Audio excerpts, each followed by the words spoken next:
চট্টগ্রাম নগরীর শারদীয় দুর্গাপূজা উপলক্ষে বিভিন্ন পূজা মণ্ডপ পরিদর্শন করছে বাংলাদেশ জাতীয়তাবাদী দলের কেন্দ্রীয় নির্বাহী কমিটির সদস্য আলহাজ মোহাম্মদ শামসুল আলম।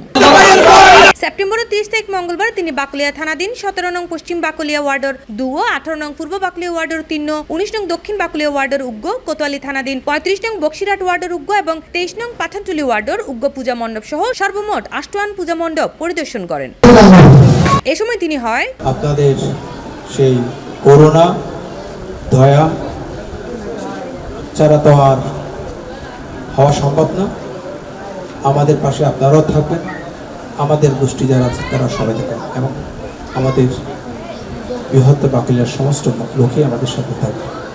তো আমি এটুকু বলবো, আপনারা আমাকে আপনাদের সেই মূল্যবান ভোট দিয়ে অবশ্যই আপনাদের একজন অভিভাবক বা একজন গার্জিয়ান, একজন সংসদ নির্বাচন করার একটা সুযোগ করে দিবে। এবং পরিদর্শন শেষে বিএনপির ভারপ্রাপ্ত চেয়ারম্যান তারেক রহমানের নির্দেশে প্রত্যেক পূজা মণ্ডপে তিনি আর্থিক সহায়তা প্রদান করেন।